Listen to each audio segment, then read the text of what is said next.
ایک دن ماہین اکیلی کھیتوں کی طرف گئی تھی۔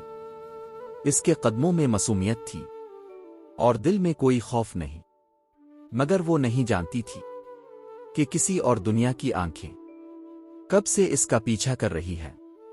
وہ جین جو اسے دیکھ کر محبت نہیں بلکہ دیوانہ ہو چکا تھا۔ نور پور ایک بڑا اور خوشحال گاؤں تھا۔ کھیت دور تک پھیلے ہوئے اور ان کھیتوں کے بیچ ایک مضبوط حویلی کھڑی تھی، سرداروں کی حویلی۔ اسی حویلی کی اکلوتی بیٹی تھی ماہین، بے حد حسین، نازک، آنکھوں میں حیا اور چہرے پر عجیب سی چمک۔ ماہین نے شہر میں رہ کر تعلیم مکمل کی تھی۔ ہاسٹل کی زندگی، موبائل، سوشل میڈیا، جدید سوچ، مگر دل آج بھی گاؤں کی مٹی میں بسا ہوا تھا۔ پڑھائی مکمل ہوتے ہی وہ واپس نورپور آ گئی۔ کھیتوں میں وہ حسین اجنبی۔ ماہین کو اکیلے کھیتوں میں گھومنا پسند تھا۔ ایک دن شام کے وقت اس نے ایک نوجوان کو دیکھا، سفید لباس، انتہائی حسین چہرہ، آنکھوں میں گہرا سحر۔ وہ مسکرایا۔ ماہین گھبرا گئی۔ وہ اکثر کھیتوں میں نظر آنے لگا، خاموش، مگر نظریں بولتی ہوئیں۔ ماہین کو ذرا سا عجیب لگا، مگر اس نے کبھی سوچا نہیں کہ وہ انسان نہیں۔ شادی کی تیاریاں۔ کچھ ہی دنوں بعد ماہین کی شادی اس کے رشتہ دار سے طے ہو گئی۔ گاؤں میں خوشیاں، گھر میں رونق، مگر وہ اجنبی اب بھی نظر آتا تھا۔ ایک دن اس نے ماہین سے کہا، تم میری ہو، میں تمہیں کسی اور کا نہیں ہونے دوں گا۔ ماہین نے سختی سے کہا، میری شادی ہو رہی ہے، براہ کرم میرا پیچھا چھوڑ دیں۔ وہ مسکرایا۔ وہ مسکراہٹ انسانی نہیں تھی۔ مہندی کی رات تحفہ۔ مہندی کی رات آئی۔ ماہین اپنے کمرے میں بیٹھی تھی۔ گرین اور یلو رنگ کی خوبصورت شرارے، سر پر گھوٹ والا خوبصورت دوپٹہ، بالوں میں پھولوں سے سجا ہوا گجرا پہنا ہوا تھا۔ اس کے ہاتھوں میں خوشبودار مہندی لگ رہی تھی، اور گاؤں کی لڑکیاں اسے ہاتھوں پر مہندی لگاتی اور ہنستی رہیں۔ کھڑکی سے ڈھولکی کی آوازیں آ رہی تھیں۔ ہر طرف خوشیوں اور ہنسی کا ماحول تھا۔ ماہین ہنستی مسکراتی تھی، مگر جب وہ اپنے کمرے میں اکیلی ہوئی اور ہاتھوں پر مہندی دیکھ رہی تھی، اچانک ایک حسین اور عجیب نوجوان کمرے میں ظاہر ہو گیا۔ وہ آہستہ بولا، تمہارے ہاتھوں میں مہندی بہت خوبصورت لگ رہی ہے، مگر یہ کیا؟ تم نے تو میرا نام ہی نہیں لکھا۔ ماہین حیران اور خوف زدہ ہو گئی اور زور سے بولی،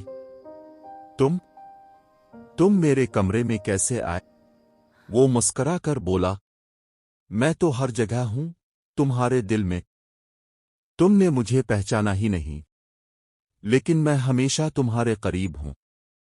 ماہین کے دل کی دھڑکن تیز ہو گئی، آنکھیں خوف اور حیرت سے بھر گئیں، اور وہ سمجھی کہ یہ نوجوان انسان نہیں بلکہ کوئی غیر مرئی طاقت ہے۔ یہ دروازے پر آواز آئے، دلہن کا سامان آیا ہے۔ ایک بڑا خوبصورت گفٹ اندر لایا گیا۔ سب نے سمجھا کہ دولہا والوں کی طرف سے آیا ہے۔ ماہین نے جب تحفہ کھولا تو اس کے ہاتھ کانپنے لگے۔ اندر انتہائی خوبصورت شادی کا جوڑا، چمکتی چوڑیاں، قیمتی زیورات رکھے تھے۔ سب خوش ہو گئے، مگر ماہین کے دل میں انجانا خوف اتر آیا، جن کا ظاہر ہونا۔ ماہین خوبصورت شادی کے شرارے میں ملبوس، قیمتی زیورات اور چمکتی چوڑیاں پہنے بستر پر بیٹھی تھی۔ اس کے ہاتھوں میں دلہن والی گہری مہندی سجی ہوئی تھی۔ اچانک کمرے کی ہوا ٹھنڈی ہو گئی، پردے خود بخود ہلنے لگے۔ ایک لمحے میں وہی حسین نوجوان اس کے سامنے آ کھڑا ہوا۔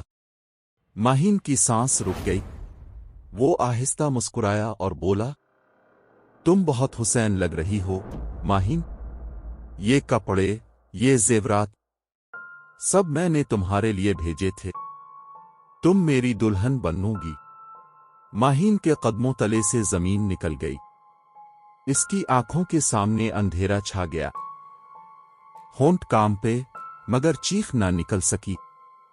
اگلے ہی لمحے وہ بے ہوش ہو کر زمین پر گر پڑی۔ وہ حسین مگر خوفناک وجود ماہین کو اپنی بانہوں میں اٹھاتا ہے اور لمحہ بھر میں اسے انسانی دنیا سے اپنی پراسرار جنوہی کی دنیا میں لے جاتا ہے۔ جب ماہین بے ہوش ہو کر آنکھ کھولتی ہے تو وہ کسی اور ہی دنیا میں ہوتی ہے۔ سرخ آسمان، خاموش وادیاں اور ہوا میں عجیب سا بوجھ۔ وہ رو پڑتی ہے۔ گھنٹوں، دنوں، جن کی دنیا میں رہنا اس پر عذاب بن جاتا ہے۔ وہ جن کے قدموں میں گر کر کہتی ہے، مجھے گھر جانا ہے، مجھے چھوڑ دو، میں انسان ہوں۔ جن سخت رہتا ہے مگر ماہین سمجھ جاتی ہے کہ رونے سے کچھ نہیں ہوگا۔ روئی کی تبدیلی آہستہ آہستہ۔ ماہین اپنا لہجہ بدلتی ہے، نرم بولتی ہے، خاموش رہتی ہے۔ جن کی بات سنتی ہے وہ کہتی ہے، اگر تم واقعی مجھ سے محبت کرتے ہو تو ایک دن کے لیے مجھے گھر جانے دو، میں امی ابوا سے مل آؤں۔ دل بہت گھبرا رہا ہے، میں لوٹ آؤں گی، وعدہ۔ جن پہلی بار تذبذب میں پڑ جاتا ہے اس کے دل میں غرور بھی ہے اور محبت کا زہر بھی۔ آخر وہ مان جاتا ہے۔ گھر واپسی۔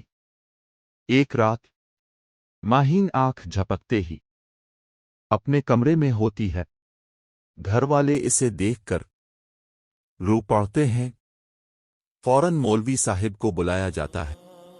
دم ہوتا ہے، تعویذ دیا جاتا ہے، گھر کے چاروں طرف حفاظت کی حد باندھی جاتی ہے۔ مولوی صاحب کہتے ہیں، ڈرنے کی بات نہیں، جب تک تعویذ ہے وہ اندر نہیں آ سکے گا۔ ماہین بستر سے لگ جاتی ہے، گلے میں تعویذ، آنکھوں میں خوف، جن کی بے قراری۔ جن اپنی دنیا میں انتظار کرتا ہے۔ ایک دن، 2 دن، ماہین واپس نہیں آتی۔ وہ چیختا ہے، غصے میں آسمان ہلا دیتا ہے۔ آخر وہ انسانی دنیا میں جاتا ہے، مگر جیسے ہی وہ ماہین کے گھر کے قریب پہنچتا ہے، تعویذ کی روشنی اسے جلا دیتی ہے۔ وہ تڑپنے لگتا ہے۔ اسی رات وہ ماہین کے خواب میں آتا ہے، تم نے مجھے دھوکا دیا ماہی، تمہیں میرے پاس آنا ہی پڑے گا۔ کوئی تعویذ میرے عشق کو نہیں روک سکتا۔ ماہین چیخ کر جاگتی ہے تو اس کی آواز سن کر ماں باپ گھبرا کر کمرے میں آ جاتے ہیں۔ ماہین کانپتے ہوئے سب کچھ بتا دیتی ہے۔ فوراً مولوی صاحب کو بلایا جاتا ہے۔ گھر میں مسلسل قرآن کی تلاوت، دم اور دعا شروع ہو جاتی ہے۔ ماہین کے گلے میں تعویذ اور گھر کے ہر کونے میں حفاظت کی حد قائم کی جاتی ہے۔ کئی دنوں کی محنت کے بعد آخرکار ماہین کو جن کے اثر سے مکمل طور پر بچا لیا جاتا ہے۔ وہ جن دوبارہ قریب آنے کی ہمت نہیں کر پاتا۔ کمزوری اور خاموشی۔ ماہین گھر پر تو محفوظ ہوتی ہے مگر جسمانی اور ذہنی طور پر بہت کمزور ہو جاتی ہے۔ زیادہ تر وقت بستر پر رہتی ہے، آنکھوں میں خوف اور چہرے پر خاموشی۔ گھر والے اس کا بہت خیال رکھتے ہیں۔ ماں دعائیں پڑھتی رہتی ہے، باپ ہر وقت پاس بیٹھا رہتا ہے۔ نئی زندگی کی شروعات۔ کچھ مہینوں بعد ماہین آہستہ آہستہ دوبارہ زندگی کی طرف لوٹنے لگتی ہے۔ نماز اس کی طاقت بن جاتی ہے۔ وہ اکیلے نکلنا چھوڑ دیتی ہے۔ اور اللہ پر یقین اس کا سہارا بن جاتا ہے، باقی رہ جانے والا خوف۔ مگر کبھی کبھی رات کو وہی ڈراؤنے خواب آ جاتے ہیں، سرخ آسمان، خاموش وادیاں، اور ایک آواز، میں ابھی ختم نہیں ہوا۔ ماہین پسینے میں شرابور جاگ اٹھتی ہے، مگر پھر درود پڑھ کر خود کو سنبھال لیتی ہے۔ آخری سچ، ماہین بچ تو گئی تھی، مگر وہ جان چکی تھی، غیر مری دنیا کا عشق انسان سے ہمیشہ کچھ نہ کچھ چھین لیتا ہے۔ اگر آپ کو یہ کہانی پسند آئی ہو تو براہ کرم لائک اور سبسکرائب کرنا نہ بھولیں۔ کامنٹس میں اپنی رائے ضرور لکھیں اور ہمیں بتائیں کہ آپ کو یہ کہانی کیسی لگی۔